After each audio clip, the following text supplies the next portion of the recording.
حاضرین محترم، آج کا سوال یہ ہے کہ اعتکاف جن کے فضائل کل بیان ہوئے، اعتکاف کو کیا دگانے کی نماز کے بعد فجر سے بیٹھنا صحیح ہوگا؟ یہ بزرگان دین کے عمل کے مطابق ہے، تو ہمیں خاتمین کا عمل دیکھنا ہے۔ اس کا جواب یہ ہے کہ خاتمین علیہم السلام، رسول اللہ اور مہدی خلیفۃ اللہ علیہم السلام 10 دن کا اعتکاف بیٹھے ہیں، اور خاتمین کی اتباع میں تمام سلف الصالحین 10 دن کا اعتکاف بیٹھے ہیں۔ دگانے کی فجر کی نماز کے بعد سے بیٹھنے کا 50-60 سال 70 سال پہلے پتہ نہیں کب سے شروع ہو گیا، یہ عمل درست نہیں ہے، سلف الصالحین کا نہیں ہے، اور خاص طور پر خاتمین کا عمل نہیں ہے۔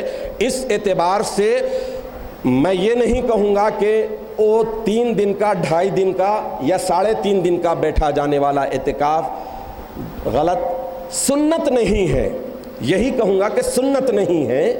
اللہ تعالیٰ اجر دینے والا ہے، 2.5 دن کا ہو یا 3.5 دن کا ہو، آدھے دن کا ہو، 2 منٹ کا ہو، 2 گھنٹے کا ہو، اللہ تعالیٰ۔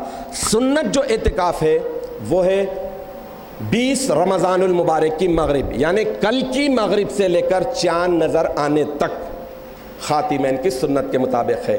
اور جو دگانے کے بعد بیٹھا جاتا ہے وہ صحیح نہیں ہے۔ اگر بیٹھنا ہی ہے تو دگانے کی مغرب سے بیٹھیے، کم از کم 3 دن کے اعتکاف کا ثواب ملے گا۔ مغرب سے مغرب تک 1 دن کا اعتکاف ہوتا ہے، فجر سے نہیں۔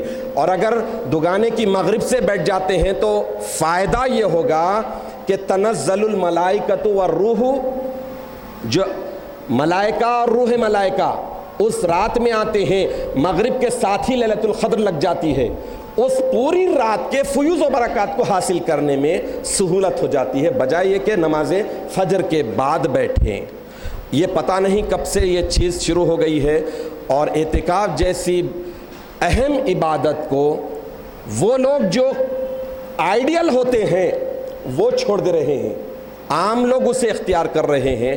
یہ ایک سانحہ ہی کہہ سکتے ہیں، افسوس کی بات ہے، لیکن ہونا تو یہ چاہیے کہ 10 دن کا اعتکاف ہو جو سنت ہے۔ وما علینا الا البلاغ، وآخر دعوانا ان الحمد للہ رب العالمین۔